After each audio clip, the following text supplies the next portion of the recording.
Dijo el Señor, ganad amigos por medio de las riquezas injustas, para que cuando éstas falten os reciban en las moradas eternas.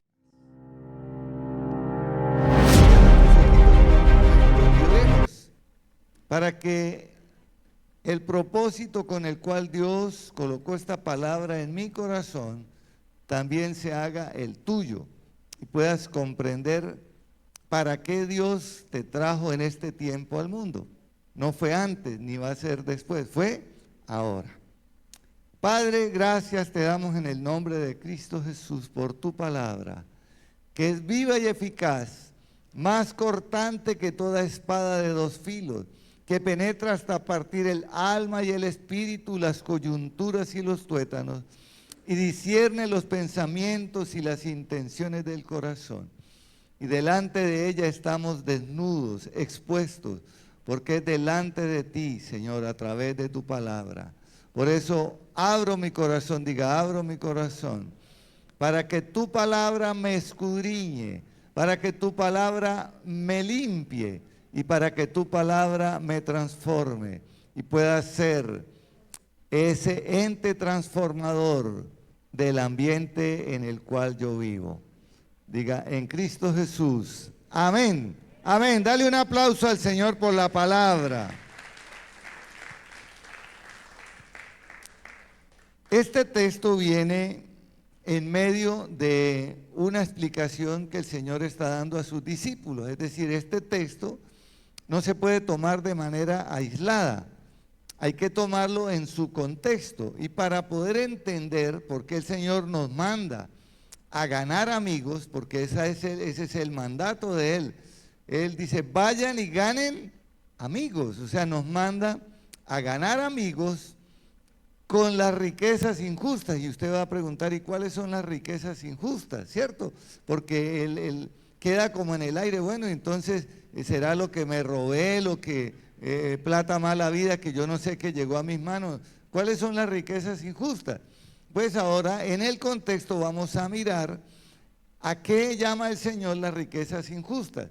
Ahora, el Señor usaba una pedagogía muy particular. Él usaba parábolas. Él hacía ejemplos de la vida cotidiana para que las personas, los oyentes, pudieran entender. Específicamente sus discípulos. Había parábolas que él las decía a la multitud, pero no las explicaba. Él se tomaba el tiempo de explicárselas a sus 12, a sus discípulos. ¿Por qué? Porque ellos tenían que comprender exactamente lo que él les estaba hablando, para poder después transmitirlo a las generaciones que vinieran. Y de hecho Jesús hizo la tarea correctamente, al punto que el Evangelio nos llegó a nosotros ya con explicación de las parábolas. Pero en ese tiempo mucha gente oía, ay, cómo habló de lindo el predicador, pero no entendían nada. Era muy bonita la predicación, pero no entendía. Y Jesús quiere que nosotros comprendamos la palabra, porque es la única manera de poderla vivir, de poderla poner en práctica. Veníamos en un InDriver y normalmente ellos colocan un mapa. Y cuando íbamos en la esquina, el señor pasó derecho. Señor, es por acá. Dijo, ay, es que yo no sé manejar el mapa. Mis hijos ya se van a graduar de la universidad y no me han enseñado. O sea, a veces nosotros nos vamos como relegando, nos vamos como quedando atrás. Sin embargo, la tecnología y el mundo va avanzando y nosotros tenemos que estar a la vanguardia de todo para poder alcanzar más vidas para el reino de los cielos. Entonces vamos a leer el contexto de este mandato que el Señor nos da de ganar amigos con las riquezas injustas, pero hace una claridad, para que cuando, ¿sí dice o no dice? Para que cuando os falten estas, os reciban en las moradas eternas. O sea que las riquezas un día van a faltar. Un día de pronto no vamos a tener la misma solvencia que tenemos hoy. Entonces el Señor dice, hoy para que entraremos. Cuando falten las riquezas, ustedes tengan asegurada las riquezas eternas. ¿Cuántos quieren las riquezas celestiales y eternas? Entonces vamos al contexto, porque en el contexto vamos a tener la explicación de esta parábola. La parábola se llama del mayordomo injusto o deshonesto o infiel. En algunas Biblias dice parábola del mayordomo infiel. Y déjeme decirle alguna aclaración antes de ir a leer el texto. Yo le he dado vueltas y vueltas y vueltas a esta parábola, le he preguntado a pastores, al mismo pastor Satirio le pregunté, y la explicación que me daban no me satisfacía completamente, pero ya con el tiempo y con lo que he podido entender, creo que ya entiendo el propósito de esta parábola porque suena como contradictorio. Vamos a leerla. Lucas 16:1. ¿Qué dice Lucas 16:1? Por favor, aquí en la pantalla dice, dijo también a sus discípulos, había un hombre rico que tenía un mayordomo y este fue acusado ante él como disipador de sus bienes. Entonces le llamó y le dijo, ¿qué es esto que oigo acerca de ti? Da cuenta de tu mayordomía porque ya no podrás ser más mayordomo. Entonces el mayordomo dijo para sí, ¿qué haré? Porque mi amo me quita la mayordomía. Cavar no puedo, mendigar me da vergüenza. Ya sé lo que haré para que cuando se me quite la mayordomía me reciban en sus casas. Y llamando a cada uno de los deudores de su amo, dijo al primero, ¿cuánto debes a mi amo? Él dijo, 100 barriles de aceite. Y le dijo, toma tu cuenta, siéntate pronto y escribe, ¿cuánto? 50. ¿Cuánto le rebajó? El 50%. Sigamos. Después dijo a otro, ¿y tú cuánto debes? Y él dijo, 100 medidas de trigo. Y le dijo, toma tu cuenta y escribe 80. ¿Cuánto le rebajó?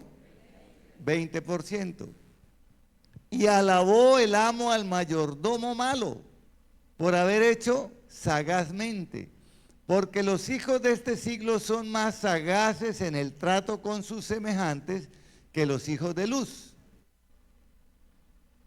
Y yo digo, que es el texto que tomamos, ganad amigos por medio de las riquezas injustas, para que cuando éstas falten nos reciban en las moradas eternas. Sigamos. El que es fiel en lo muy poco, también en lo más es fiel. Y el que en lo muy poco es injusto, también en lo más es injusto. Pues si en las riquezas injustas no fuisteis fieles, ¿quién os confiará lo verdadero? Y si en lo ajeno no fuisteis fieles, ¿quién os dará lo que es vuestro? Ningún siervo puede servir a dos señores, porque o aborrecerá al uno y amará al otro, o estimará al uno y menospreciará al otro. No podéis servir a Dios y a las riquezas. Ese es el contexto de la parábola. Cuando yo la leí por primera vez, yo entré como en un conflicto interno, porque yo decía, pero ¿cómo el amo que representa a Dios, el hombre rico representa a Dios, que es el que reparte bienes para que administren los seres humanos? El hombre rico representa a Dios. ¿Cómo Dios alaba la actitud de un hombre que es deshonesto? Y eso me daba vueltas en la cabeza y yo no podía entender cómo Dios alaba la actitud de un hombre deshonesto que hace sagazmente. Y dice, es que los hijos de este siglo son más sagaces en el manejo de las riquezas que los hijos de la luz. Y eso me metió más en conflicto, porque nos está diciendo que nosotros, los hijos de luz, no sabemos administrar las riquezas, o que tenemos un concepto equivocado de las riquezas, y allí es donde la palabra viene a centrarnos. Pero el corazón de la parábola es ganar amigos. ¿Cuál es el corazón? Diga, ganar amigos. Es decir, las riquezas tienen un propósito. Las riquezas tienen un objetivo. Dios no bendice a la matusa. Dios no dice, bueno, vamos a tirar para arriba y el que cogió, cogió. No, Dios bendice con propósito. ¿Sabe por qué hay gente muy rica y no conocen de Dios, es más, son hasta ateos, porque saben administrar las riquezas. Ahora, si nosotros pudiéramos entender el corazón de Dios para qué Él da las riquezas, nosotros caminaríamos en la abundancia y en la riqueza sabiendo que ellas tienen un propósito, y el propósito es ganar amigos, ganar almas para el reino de los cielos. ¿Usted me está entendiendo? Me hago entender, perdón. De esta parábola podemos sacar 4 enseñanzas básicas que son para todos los que estamos aquí, tanto a la iglesia como los amigos. Levanten la mano nuevamente las amigas que vinieron. Allá está mi amiga y allá está también mis 2 amigas, 2 amiguitas. Y aquí hay otra amiga también, bienvenida. Esta palabra tanto es para la iglesia como es para usted. Entonces, ¿cuál es la primera enseñanza que podemos sacar de esta parábola del mayordomo infiel? Primero, todos daremos cuenta de nuestra mayordomía.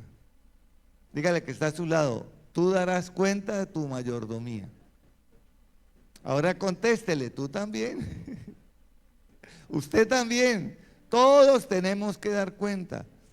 Esto es algo ineludible. Todos daremos cuenta de lo que hemos recibido, de los talentos. Usted mira otras parábolas, la parábola de los talentos, la parábola de las 10 vírgenes. Todos daremos cuenta de lo que hemos recibido. Porque nadie llegó a este mundo sin recibir por lo menos un talento. Todos recibimos algún talento, recibimos algún plus que el Señor nos dio, con lo cual nosotros podemos vivir y convivir con las personas. Bueno, ¿qué es esto? Estas son las palabras que oiremos, tanto santos como pecadores, todos tendremos que dar cuenta y le daremos cuentas a Dios. Esto ya es serio. Todos le daremos cuentas a Dios de lo que hemos recibido. Es más, dice en la Escritura que hasta de toda palabra necia que salga de nuestra boca, daremos cuenta. Palabras necias. ¿Será que decimos palabras necias? A cada rato. Pues un día cuando estemos delante del Señor, el Señor, Él tiene una memoria mejor que la de cualquier computador. Y va a decir, usted se acuerda de aquella vez que dijo, y allá está todo anotado. Entonces, ¿eso qué nos obliga a hacer? A ser más prudentes en nuestro hablar, a ser más cuidadosos en las palabras que nosotros usamos para comunicarnos con los demás seres humanos. Proverbio lo dice, cada uno de nosotros tendrá que dar cuenta de nuestra administración con respecto del tiempo, los talentos y de nuestra alma y de nuestra economía. Todo lo que hemos recibido un día daremos cuentas. Es ineludible. Ahora, nosotros somos los encargados de labrar nuestro futuro. Por parte de Dios, Él quiere que todos seamos salvos y que todos seamos prósperos. ¿Y por qué hay ricos y por qué hay pobres? ¿Será que Dios quiere que haya pobres?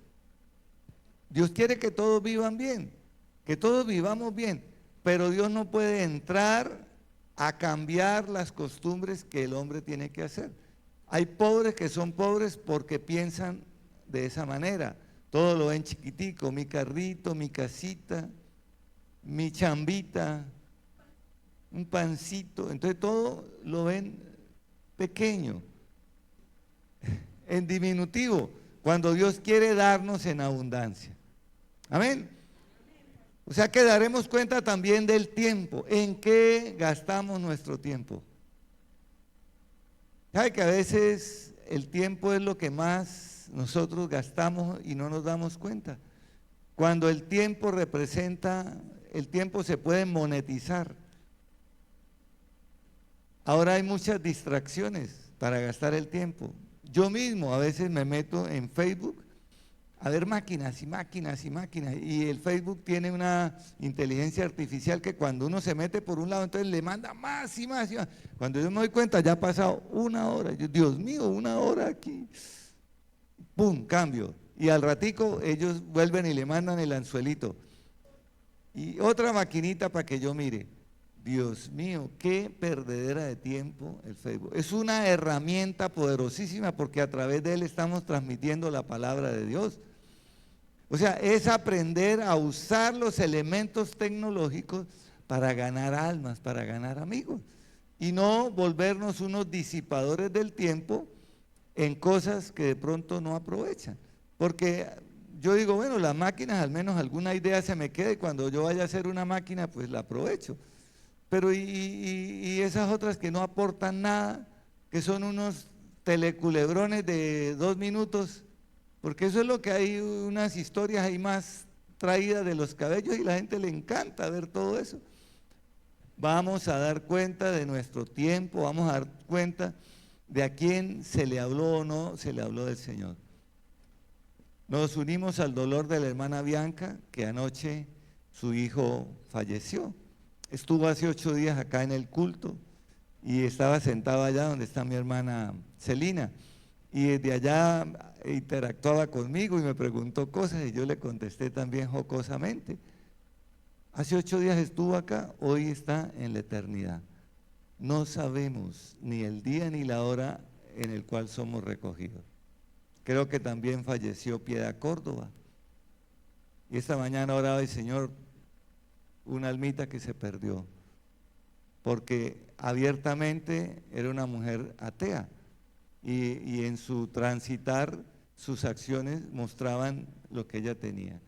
Eso a Dios le duele y nos debe doler a nosotros que se pierda un alma, porque es toda una eternidad de condenación. Por eso el Día del Amigo como hoy y el próximo jueves vamos a repetir el Día del Amigo. Próximo jueves vamos a tener también Día del Amigo para los que no pudieron venir en el día de hoy o no puedan venir en el día de hoy. Entonces el mayordomo dice, ¿qué haré? Porque mi amo me quita la mayordomía. Cuando el mayordomo supo que lo iban a llamar a rendir cuentas, él fue consciente de su mala gestión. Ahora, hay gente que cuando se le llama a que rinda cuentas de lo malo que están haciendo, en vez de reconocer su error, se engaripolan y se sublevan y no quieren aceptar. ¿Conoce gente así? ¿Cierto que hay gente así? Que cuando se le llama para rendir cuentas, en vez de decir, sí, la verdad yo me he equivocado, yo he hecho malo, pero toman la posición contraria. ¿Qué le pasa a este viejo avaro? ¿Qué le pasa? He administrado, le he hecho, si he cogido un poquitico, para mí eso es como quitarle un pelo a un gato. ¿Sí he escuchado ese término? Como quitarle un pelo a un gato. Es decir, lo que yo le quite no le va a hacer falta, no va a necesitar, justifican sus malas acciones. Este hombre, aunque era mal administrador o mal mayordomo, él reconoció que se había equivocado. Es una actitud correcta, eso se llama arrepentimiento. ¿Cómo se llama? Arrepentimiento. Entonces, ¿qué haré porque mi amo me quita la mayordomía? Y él se proyecta al futuro y él dice, ya estoy viejo, cavar una chamba, no puedo, ya me duele la espalda, me duelen los brazos, tengo tortícolis, me duelen las manos, se me duermen, me duele la cadera, definitivamente, el cavar no puedo. Un trabajo que implique fuerza, no puedo. Ya estoy viejito. Aunque yo he visto viejitos fuertes, ¿no? Yo he visto viejos fuertes. Yo soy joven, ¿no? Aleluya. Entonces dice, cavar no puedo. Y mendigar me da vergüenza. ¿Cuántos algún día han mendigado? ¿Sabe? Cuando yo era muchacho, un día estando en Caracas, se me ocurrió pedir plata. El transporte valía 25 céntimos. Yo tenía dinero, pero dije, voy a probar lo que es pedir plata. Y el transporte público valía 25 céntimos, lo llaman un mediecito.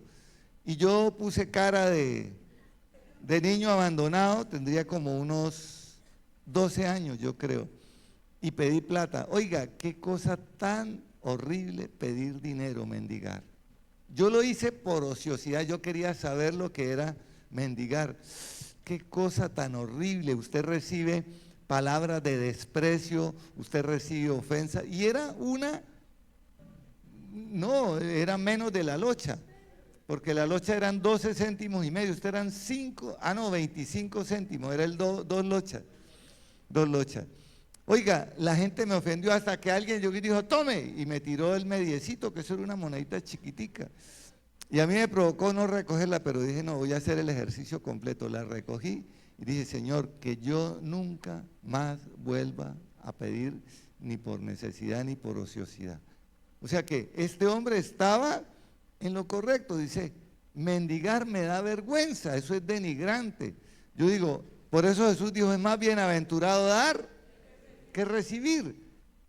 Y cuando yo lo entiendo, y así yo tenga poco, yo puedo dar. ¿Sabe qué? La gente más dadivosa y la gente más espléndida para dar no son los ricos, son los pobres. Y los que uno llama pobres, pero a la verdad son ricos, porque tienen todo lo que necesitan y de lo que tienen pueden dar a otros. Y usted ve que en una casa humilde tienen perros, tienen gatos y todos comen. Y uno a veces dice, y que el perro se enfermó y lo llevaron al veterinario, pues tienen también para pagar el veterinario. Y uno considera que son pobres y resulta que son ricos. Entonces este hombre dijo, cavar, no puedo, ya no tengo las fuerzas, mendigar me da vergüenza.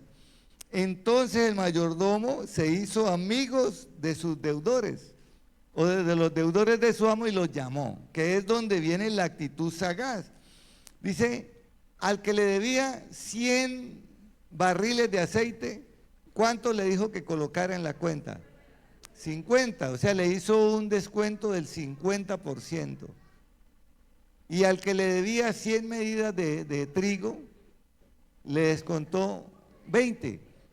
¿Será que esas personas quedaron agradecidas? ¿Por qué? Porque él actuó sagazmente. Dice, cuando ya me quiten la mayordomía, cuando ya no tenga la administración, voy a arrimarme al de las 100 barriles de aceite. ¿Se acuerda, mi amigo, que yo le ayudé para que usted pagara solamente 50? Y con toda seguridad que esa persona, claro, yo me acuerdo de usted. Y lo mismo el de el trigo. Y aquí vienen las palabras que daban vueltas en mi cabeza. Y alabó el amo al mayordomo malo. Y no escatima el Señor en decir que es malo. Dice, por haber hecho sagazmente. O sea que el amo rico alabó la actitud del mayordomo por haber hecho sagazmente. Dice, este hombre de verdad que es sagaz. Y aquí hay una diferencia entre sagacidad e inteligencia. ¿Cuál es la diferencia? El sagaz puede usar cosas malas para hacer algo bueno, mientras que el inteligente, el sabio, siempre usará cosas buenas para hacer lo mejor. Cuando uno lee proverbios, uno adquiere sabiduría. Y uno puede hacer cosas buenas sin tener que usar de la sagacidad, porque por encima de la sagacidad está la sabiduría. Pero, sin embargo, el Señor dice, es que los hijos de este siglo son más sagaces en la administración de los bienes. Y aquí es donde viene la enseñanza. ¿Qué es lo que el Señor nos quiere enseñar? Las riquezas que hoy tenemos, el vehículo, la casa, el dinero en efectivo, los CDTs, todo lo que tengas, el día que fallezcamos no vamos a llevarnos nada. O sea que a la verdad no son nuestras. Nosotros somos administradores. Y el día que fallezcamos, nuestros familiares, a ellos administrarán como a ellos les parezca. Mientras nosotros administramos como nos parece. Entonces lo que el Señor está diciendo es, mire, este hombre malo que fue acusado de disipar los bienes de su Señor, él actuó sagazmente, ganando amigos para que cuando faltaran las riquezas injustas, por eso las llama riquezas injustas, es decir, él no las ganó su amo, se las dio a administrar, pero sin embargo este hombre las usó para ganar amigos. ¿Para qué las usó? para ganar amigos. La evaluación que hizo Jesús sigue siendo verdadera. Los hijos de este siglo son más sagaces en el trato con sus semejantes que los hijos de luz. Si buscamos el reino de Dios con el mismo vigor y celo con que los hijos de este mundo buscan ganancias y placer, viviríamos en un mundo completamente diferente. Se podría decir que es para vergüenza de la iglesia que Coca-Cola, Red Bull y otras marcas sean más ampliamente distribuidas que el Evangelio de Jesucristo. Usted ha visto que en Rusia, que es un país comunista, venden Coca-Cola y hay McDonald's. Eso es lo que está diciendo el Señor. Los hijos de este mundo, de este siglo, son más sagaces. Es decir, ellos en el ansia de riquezas y en el ansia de extender su marca, ellos van aún a países abiertamente contrarios. Entonces la comparación es, si nosotros, los hijos de luz, hiciéramos lo mismo con el Evangelio, este mundo sería completamente diferente. ¿Me hago entender? Si nosotros, así como buscamos las riquezas, buscamos los amigos para que ellos entren al reino de los cielos, este mundo con toda seguridad sería diferente. Y la premisa con la cual comenzamos esta enseñanza es que todos daremos cuenta. Entonces, el día que estemos delante de la presencia del Señor, Él nos va a preguntar, ¿cuántas almas te ganaste para el reino de los cielos? ¿A cuántas personas le predicaste durante tu vida? ¿Cómo usaste tus riquezas para ganar almas para el reino de los cielos? Así de sencillo. Como he tenido que tomar transporte en estos días, uno interactúa con el conductor y generalmente cuando me dejan en mi casa les digo, usted me regala 5 minutos y le regalo una oración. Y la gente, hubo uno que apagó el carro, apagó el radio y dijo, sí señor. Lo llevé a hacer la oración de fe y lo bendije. Que no perdamos oportunidad de extender el reino de los cielos a todos los que están a nuestro lado. Dale un aplauso al Señor por esto.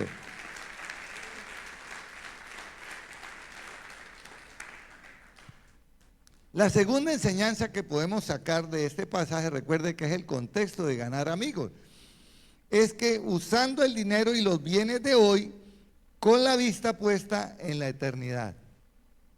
¿Qué fue lo que dije? Usando el dinero y los bienes de hoy con la vista puesta en la eternidad. Es una bendición poder tener bienes y poder administrarlos, pero no con el fin de atesorar y de volverme avaro. ¿Usted ha visto las caricaturas de Rico MacPato? Bueno, esas eran de mi época y eran en cuenticos y en colores, eran unas cartillitas. Eso le llaman, tienen un nombre. Sí, historietas, pero en inglés tienen un nombre. Cómics. En mi época los cómics eran así y los alquilaban y uno, si podía comprar uno, lo intercambiaba. Iba al Parque Colón y intercambiaba los cómics y las novelitas de vaqueros. Eso es época anterior, historia patria, casi que edad de piedra. Pero como dijo el pastor Satirio en estos días, pero yo no soy Matusalén, ¿no? Entonces, ¿cómo nosotros usamos los bienes y el dinero con vista en la eternidad? O sea, ganar amigos. Y por eso viene el texto que leímos del versículo 9, Lucas 16, 9. Y yo digo, ganad amigos por medio de las riquezas injustas, para que cuando éstas falten, os reciban en las moradas eternas. Jesús transfirió el principio de la parábola recordándonos que necesitamos usar nuestros recursos actuales para planear la eternidad. Hay un hermano aquí de la iglesia que en época de pandemia él buscó qué hacer y se iba con su carro a Cenabastos a hacer acarreos, porque su negocio normal no podía ejercerlo. Entonces él decía, pero yo estando allí y yo iba a hacer una carrera y montaban esos bultos y el paciente se subía al lado mío, yo le preguntaba, amigo, ¿le puedo hacer una pregunta? Sí, adelante. El hombre esperaría que le preguntaran algo del mercado, de la economía. ¿Dónde va a pasar usted la eternidad? Le preguntaba José Aníbal. ¿Dónde va a pasar usted la eternidad? ¿Usted ha pensado en eso? ¿Sabe que es una pregunta que le abre puertas a la gente? Y el más ateo que sea, por un momentico, tiene que pensar en eso. ¿Dónde vamos a pasar la eternidad? Hay gente que vive como si nunca fueran a morir. Y cuando uno les pregunta, ¿usted ha pensado dónde va a pasar la eternidad? Algunos, y los que no creen, ¿cómo hay eternidad? ¿La vida nos acaba con la muerte? Pues no. Y es donde a uno le dan oportunidad de entrar a extender el plan de salvación. Ahora, ganar amigos por medio de las riquezas injustas tiene varias connotaciones. Primero, la palabra que se usa aquí o se usaba en arameo para hablar de riquezas injustas es la palabra mamón. ¿Usted ha escuchado el dios mamón? ¿Lo ha escuchado? Yo lo he escuchado por ahí afuera, que el dios mamón. Pues el dios mamón no es otra cosa sino que aquello en lo cual usted deposita su confianza. O sea, un ídolo en el cual la gente deposita su confianza. Esa es la palabra aramea con la cual se traduce riquezas injustas. Y significa aquello en lo que uno confía, es decir, en la riqueza. Pregunto. Sí. Las riquezas son algo en la cual podemos confiar. ¿Sabe qué dice la Escritura? Que ellas tienen alas y en cualquier momento vuelan. Mire, hay gente que todo su dinero lo tiene en acciones, en la bolsa de Nueva York, en la bolsa de Tokio, en la bolsa de Bogotá, de Río de Janeiro, qué sé yo, la bolsa de valores. Y de un día para otro las acciones pueden caer y la persona quedar en la ruina sin un solo centavo. O sea que las riquezas son volátiles, son inciertas. Y es lo que el Señor está diciendo. En vez de colocar nuestra confianza en las riquezas que a la verdad son volátiles, nuestra confianza tiene que estar en el que nos da a administrar las riquezas. Porque si yo tengo a Dios, que es el que me dio a administrar la riqueza, lo tengo todo. Si yo tengo a Dios, lo tengo todo. Y todo es todo. Bienes, bienestar, o puede ser una enfermedad que Dios propicia con algún propósito, o puede ser una situación que Dios propicia con propósito, pero al final todo ayuda para mí bien. O sea que si tengo a Dios, lo tengo todo. Jesús llamó riquezas injustas a aquellos que prometen mucho, pero no pueden ofrecer nada. Se ha comprobado que las personas que ganan el baloto, y no solo aquí en Colombia, en Inglaterra y en Estados Unidos, las personas que ganan el baloto son personas de clase media, la gran mayoría. O sea, cuando se ganan el baloto tienen un nivel de vida medio. No son ricas, tampoco son pobres. Y cuando se ganan el baloto, unas cifras extraordinarias, una cantidad de ceros que uno ni se alcanza a imaginar, pasados a pesos y a bolívares mucho más. Y en 2 años ya no tienen nada. Es más, tienen menos de lo que tenían cuando se lo ganaron. Y eso no es que yo lo esté inventando, sino que se ha hecho un seguimiento a estas personas. Y es para decir que ese dinero no permanece, porque las personas no lo saben administrar. Lo mismo pasa con la fama de los boxeadores, de los artistas, y a uno le da tristeza. Yo recuerdo a Kid Pambelé. ¿Cuántos recuerdan a Kid Pambelé? Ganó cualquier cantidad de dinero. Tenía un don que Dios le había dado, una izquierda poderosísima. Pambelé peleaba con una mano, parecía mocho, y con solo izquierda, cuando sacaba la derecha era para rematar, porque la derecha era más fuerte. Pero con la sola izquierda él ganaba las peleas. ¿Cómo terminó Pambelé? Terrible, terrible, mendigando. Y yo comparaba con Rocky Valdés, que fueron simultáneos en otro peso, en el peso mediano. Y Rocky Valdés supo administrar sus riquezas y proveyó para la vejez. Y los que, mi hermano John es de Cartagena, allá en el mercado de Basurto se veía a Rocky saludar a todo el mundo, ayudar al que pudo. O sea, el hombre usó las riquezas para ganar amigos, mientras que el otro las usó para su propio egoísmo, porque la drogadicción y todos esos vicios son egoísmo. La persona no piensa sino en sí misma, sin importar lo que pase afuera.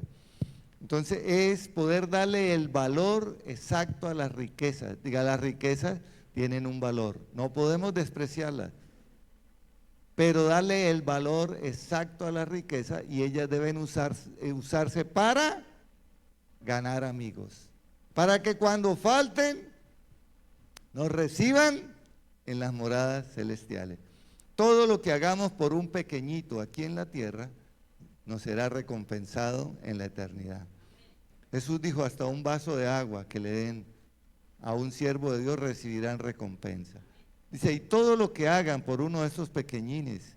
Y Jesús dice, venid benditos de mi Padre, porque tuve hambre y me diste de comer, tuve sed y me diste de beber, estuve desnudo y me vestiste, estuve en la cárcel y en los hospitales y me visitaste. Y van a decirle los justos, Señor, pero ¿cuándo lo hicimos contigo? Cuando lo hicieron con uno de esos pequeñines. Entonces, mire, este es un llamado a ver al Señor en cada persona que padece necesidad. Ser sabios, porque hoy en día hay muchos manipuladores que aprovechan esa condición para hacer de eso un negocio. La mendicidad se ha vuelto un negocio y a veces somos timados, engañados, y eso le da a uno como un nudito en la garganta. Amén. Dice, para que cuando éstas falten, o sea, la riqueza, os reciban en las moradas eternas. Hay una nota aquí que tomé de un comentarista y quiero que usted la escuche. Dice, el mundo está lleno de planificadores financieros y consejeros, y es bueno para los cristianos aprender cómo usar el dinero sabiamente. Pero cuando la mayoría de los cristianos hablan acerca de los manejos económicos, se olvidan de practicar el tipo más importante de inversión a largo plazo, invertir con un ojo puesto en las moradas eternas. Lo que yo haga tiene repercusión en la eternidad. Y las riquezas no nos las vamos a llevar, de modo que aprendamos a administrarlas de manera sabia. ¿Cuántos le dan un aplauso al Señor?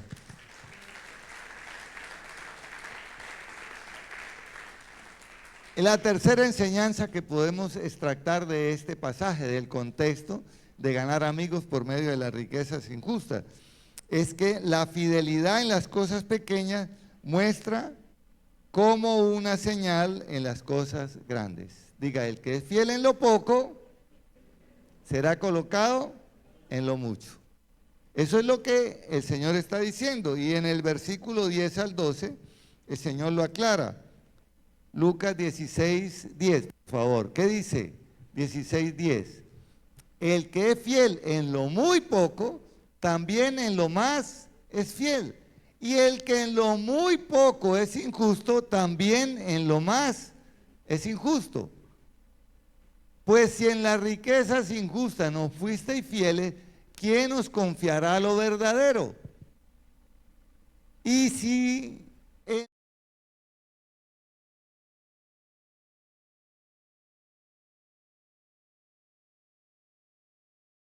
no somos fieles, ¿quién nos dará?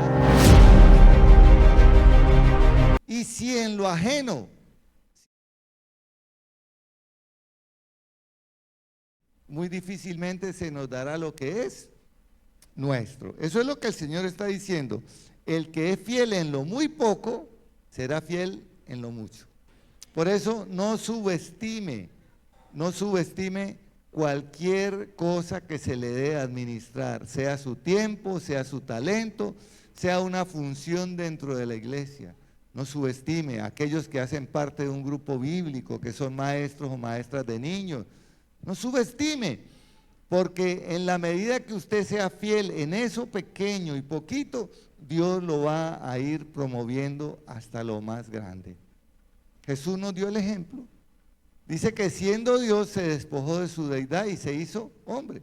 ¿Cómo Dios se hizo hombre? Si como Dios tiene todo el poder y se sometió a un cuerpo humano que se enferma, que se cansa, que es lastimado, porque Él hizo todo el proceso para mostrarnos a nosotros.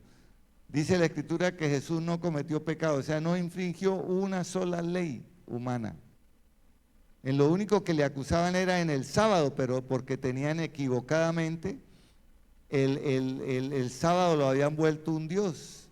Y aquí es donde el Señor quiere centrarse. ¿Qué es para nosotros lo que nos gobierna? Porque eso se puede convertir en nuestro Dios.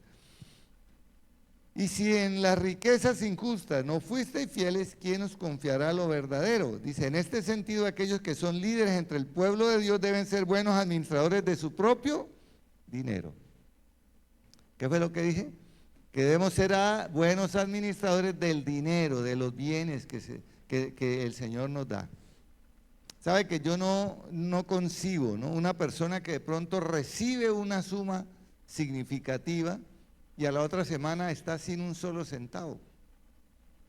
¿Qué pasa con la administración ahí? Porque hay gente que ve mucho dinero y lo vuelve dinero de bolsillo y comienza a gastar, a gastar, a gastar y no lleva cuenta. Y aquí es donde entra la administración. Somos llamados a ser buenos administradores de los recursos. Usted debe aprender a ahorrar, a hacer una provisión. Eso lo venimos reiterando. Ay, es que yo no tengo la disciplina de ahorrar, entonces vaya a Covetel, tenemos una manera, ya lo van a llamar, mire, usted se atrasó en la cuota y usted se pone al día. Y sabe que cuando uno ahorra, eso le da posibilidades, le da oportunidades. Sale la oportunidad de adquirir algo, uno dice, vamos a ver cuánto tengo ahorrado. Y la cooperativa le dice, no tiene ni siquiera necesidad de sacarlo, le prestamos el dinero, nos paga un bajo interés y sigue teniendo su ahorro, gloria a Dios. Pero es aprender a administrar los bienes y los recursos que Dios coloca en nuestra mano. No son para subestimar, o sea, las riquezas materiales no son de subestimar, pero tampoco se pueden volver quienes nos manejan a nosotros. O sea, porque ahí es donde está el quid del asunto. El dinero yo debo administrarlo y no que el dinero me administre a mí. Hay quienes tienen tanto dinero que se vuelven esclavos del dinero. Es mejor ser un administrador sabiendo que estoy por encima del dinero. Cuando yo le doy el valor correcto al dinero, no trabajo para el dinero, sino que el dinero trabaja para mí. Siendo justo, porque hay quienes cogen el dinero y prestan a intereses agiotistas, y Dios ve con malos ojos cuando una persona presta, es más, y dentro de la iglesia, a unos intereses altos. Cuando Dios me ha permitido prestarle a algunos hermanos, yo no les he cobrado intereses porque yo digo, a mí no me cobran, yo tampoco cobro. ¿Sí? Y si puedo y de lo que tengo, porque tampoco uno va a endeudarse para ir a prestarle a otra persona. Eso se llama administrar sabiamente el dinero y los recursos. Amén.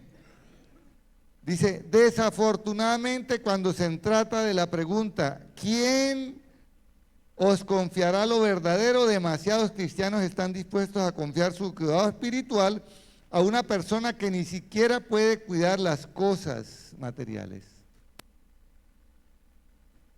Hay quienes, en estos días me hablaba con un amigo y decía, hablando con otro que tenían un negocio en común, y le decía, yo quiero llevarlo donde una señora.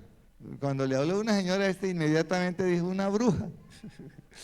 Entonces dijo, y él le dijo al amigo, pero usted nos ha puesto a pensar que esas señoras viven en la miseria y va uno allá a que le den qué para la prosperidad si ellas mismas no dan muestra. O sea, no se trata de ser millonario para que confíen en nosotros, pero se trata de vivir dignamente, de administrar correctamente lo que se nos ha confiado. Las riquezas injustas, eso es lo que el Señor llama riquezas injustas, el carro que tiene, las casas que tiene, los negocios que tiene, son riquezas injustas, porque a la verdad todo es de Dios. Dice el Salmo 24, de Jehová es la tierra, su plenitud y todos los que en ella habitan. Entonces cuando yo entiendo que Dios es el dueño y yo soy el administrador, tengo que cambiar la manera de ver las cosas. Y si en lo ajeno no fuisteis fieles, entonces, ¿cuándo recibiremos lo nuestro? Debo aprender a ser fiel en lo que se me confía, por pequeño que sea la responsabilidad. Por pequeña que sea la responsabilidad, tengo que aprender a ser fiel. Y para terminar, la cuarta enseñanza que podemos extractar de este pasaje está en el versículo 13. Lucas 16:13. ¿Qué dice Lucas 16:13? Ningún siervo puede servir a dos señores, porque aborrecerá al uno y amará al otro, o estimará al uno y menospreciará al otro. No podéis servir a Dios y a las riquezas. Es determinante lo que el Señor dijo. No se puede servir a Dios y a las riquezas al mismo tiempo. Yo tengo que tener una prioridad. Y cuando yo priorizo a Dios, las riquezas se subordinan a mí. Y no dependo yo de las riquezas. Porque cuando yo coloco a las riquezas por encima de Dios, entonces yo quedo subordinado a las riquezas. Y a Dios lo coloco por debajo de ellas, cuando Dios es el dueño de todo. Ahora, ¿qué es lo que esto significa realmente? Esto lo que significa es que los líderes de la iglesia no tienen que ser pobres. Es decir, aquí no está diciendo que la pobreza es algo a lo cual yo aspire, porque en algún momento se predicó de manera equivocada acerca de las riquezas. Entonces las riquezas eran condenables, se satanizaron las riquezas y el común de los obreros, de los líderes, vivían pobres. Y entre más pobre, entre comillas, más santo. Y la una cosa no tiene que ver con la otra. Se puede ser rico como los patriarcas Abraham, Isaac, Jacob, Job, y ser santo. Se puede ser rico y se puede ser santo. Se puede ser rico y se puede ser justo. Las riquezas no tienen que ser injustas o ganadas de manera fraudulenta o por engaño de otras personas. Es decir, se puede hacer lo uno sin dejar de hacer lo otro. Y aquí lo que el Señor está diciendo es, no se puede servir a dos señores. Ahora, para nosotros, servir a dos señores no es como tener dos trabajos, porque conozco personas que tienen dos trabajos, médicos, por ejemplo, hasta tres. ¿Por qué? Porque sus capacidades le dan para poder trabajar, es decir, se han especializado tanto en una labor que pueden ir a una clínica, pueden ir a un hospital y pueden tener consulta propia. Tienen tres trabajos, pero son trabajos con un contrato donde no hay una subordinación como la de un amo y un esclavo. Porque el concepto de esclavitud ya fue erradicado hace rato de la humanidad. Quedan de pronto muy poquitos espacios en la tierra donde todavía hay esclavos. Sí los hay todavía. Pero las Naciones Unidas y todos estos gremios internacionales han dado la batalla para erradicar la esclavitud. Pero hace algunos años era normal la esclavitud. ¿Usted recuerda por qué fue la guerra en Estados Unidos? Por la esclavitud. La guerra interna que tuvieron ellos fue porque una parte decía, ya no más esclavos, y la otra decía, no, los esclavos son los que trabajan para nosotros. ¿Cómo los vamos a soltar? La misma posición de Faraón. ¿Cómo voy a soltar mis esclavos, que son los que me han construido las pirámides? Entonces, esto es un tema que de pronto para nosotros ya está claro. Un esclavo solo podía ser de un dueño, porque el dueño podía, venga, y el esclavo ¿qué tenía que hacer? Y si el otro amo le decía venga, el esclavo no se podía dividir en dos y clonarse para ir a servirle a los dos señores, ¿cierto? Todavía el hombre no ha llegado a, eso está solo en la ciencia ficción, que usted pueda clonarse a sí mismo para tener dos actuaciones al mismo tiempo. Entonces, la cuestión es esta: Dios y las riquezas, no es más. Si el amo nuestro es Dios, yo voy a dar todo y voy a obedecer de manera incondicional a Dios, sin cuestionar lo que Dios me ordene o me mande. Vi una película del último emperador, yo no sé cuántos la vieron. Y el niño, que es el príncipe, le dice al escribiente, tenía un amiguito de visita. Yo no sé cuántos vieron la película del último emperador. Y el amiguito le pregunta, le dice, y los esclavos hacen lo que tú digas, lo que yo diga. Muéstrame un ejemplo. Entonces le dice al escribiente, le dice, tómate la tinta, cuando es la tinta china.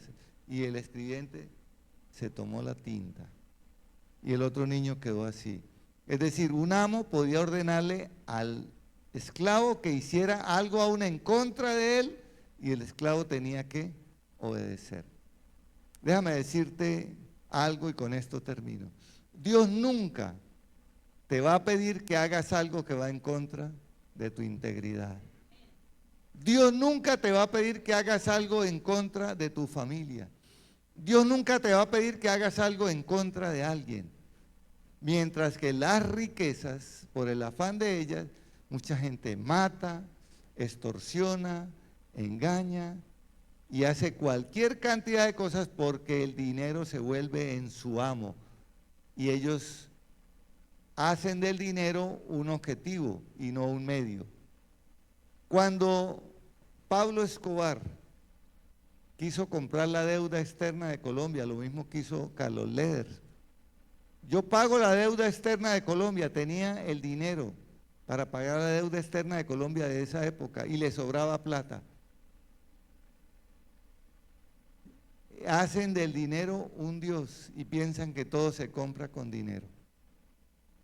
Cuando la conciencia se compra con dinero, vamos mal. Por eso Dios quiere levantar una generación que entienda el valor de los bienes materiales y del dinero y colocar por encima de ello las almas, que son lo más valioso para Dios. Si mi Dios, si mi amo es Dios, yo voy a servir a Dios. Ahora, ¿cómo sabe uno si Dios es su amo o las riquezas? Fácil, fácil. ¿Con qué intensidad trabajas para el dinero? ¿Con qué intensidad trabajas para Dios? ¿Sabe que a veces uno justificando? Yo he trabajado durísimo. Estos últimos 3, 4 meses he trabajado durísimo porque tenía una meta, un objetivo. Pero a veces el trabajo se nos puede volver un amo que nos subyuga y que nos aliena, y a veces descuidamos hasta nuestra propia salud y vida por causa del trabajo. Y entonces yo llegué a un momento donde dije, no, pero ¿qué estoy haciendo? Estoy matándome trabajando como si esto fuera el final de mi vida. Cuando yo entiendo que el que me llamó me sostiene, Él me dará las cosas. No significa que no trabaje, que no esfuerce, que no salga. Las aves, Dios las alimenta, pero usted ve que un pajarito no se queda en la casa piando y cantando y alabando, no se queda en su nido. Él sale y busca porque sabe que Dios ya le ha dado su provisión. ¿Cuál es nuestro Señor? ¿Los bienes materiales o el dinero, o es Dios? Porque cuando Dios es mi Señor y mi amo, yo puedo usar las riquezas para bendecir a las personas. Y no por causa de las riquezas enemistarme con las personas. Es más, hasta el punto de tener que acudir a la justicia humana para dirimir algo que se podía solucionar internamente. Colócate en pie, por favor, colócate en pie.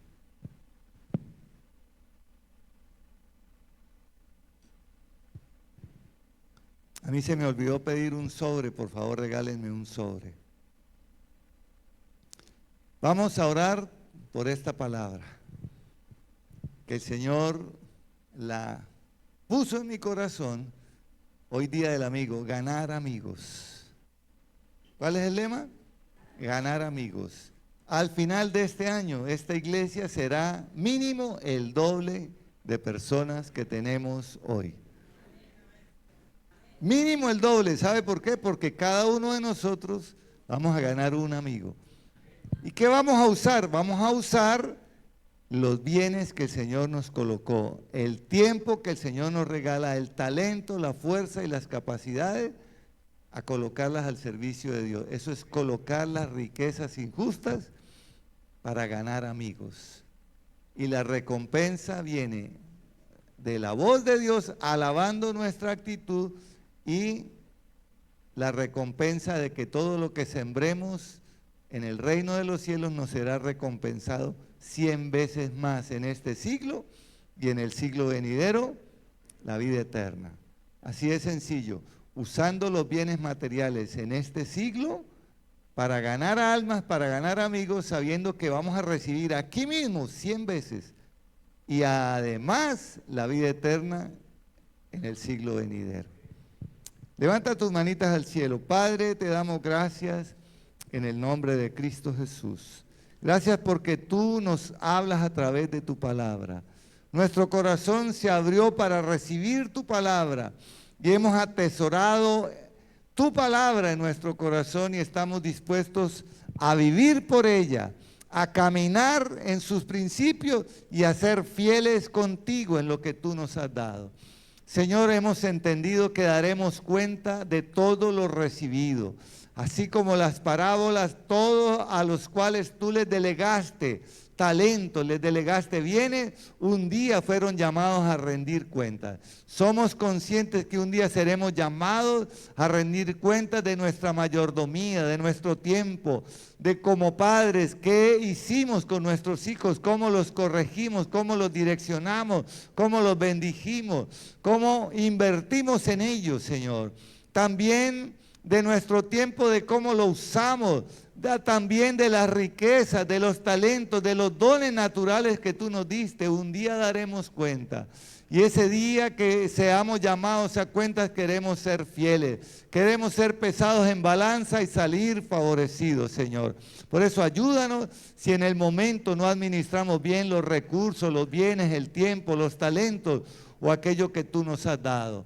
Entendiendo, Padre amado, que no podemos servir a dos señores, que esas riquezas injustas o esas riquezas temporales que tú nos das a administrar, ellas no partirán con nosotros el día que partamos de este mundo, ellas se quedarán aquí, pero con ellas podemos ganar amigos, podemos ganar almas, podemos bendecir familias, podemos hacer que se extiendan las estacas del reino de los cielos, sabiendo que de ti es la tierra y su plenitud, todas las riquezas a ti te pertenecen. Nosotros no somos sino administradores. Ayúdanos, Señor, a ser fieles en la administración de todo lo que tú nos das, sabiendo que tú eres nuestro Señor y a ti es a quien servimos. Las riquezas se tendrán que subordinar a nosotros, porque nosotros estamos subordinados y bajo tu dirección y bajo tu protección.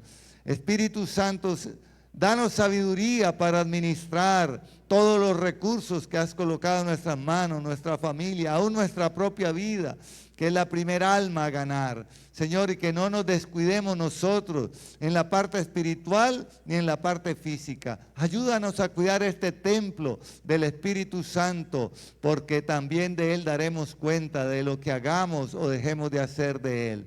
Padre, y ahora que traemos nuestra ofrenda y nuestro diezmo delante tuyo, a la alfolía, al tesoro de la iglesia, estamos demostrándote que dependemos de ti. De lo que tú nos diste, hemos apartado con alegría y con fidelidad para devolverte. Aquí está, Señor, nuestro diezmo, nuestra ofrenda, nuestra primicia. Aquí hay una parte de nuestra vida representada y como tal te la ofrecemos en adoración. Nuestra propia vida representada en recursos, en tiempo, en esfuerzo, en trasnocho, en preocupación, pero aquí la traemos delante de ti. Sea para ti como un olor grato. Bendice, Padre amado, estos recursos y que a través de ellos, multiplicados en tu mano, el reino de los cielos se extienda hasta lo último de la tierra. Que esos huérfanos que están allí en Mozambique sean sustentados a través de la ofrenda misionera. Que las iglesias que se han abierto en Bután y en el norte de la India, Señor, más almas lleguen allí. Las iglesias en Ecuador, Señor, que están pasando por un momento político difícil, guárdalas, bendícelas, sustenta a los misioneros que están en Ecuador, en Venezuela y en cualquier parte del mundo, para gloria y alabanza de tu nombre. De lo recibido de tu mano, te devolvemos con acción de gracias. Amén y amén. Pase al altar, por favor, y trae su ofrenda, su diezmo, su primicia, su ofrenda misionera, sabiendo que de la mano de Dios es que usted recibe y a Él le devuelve.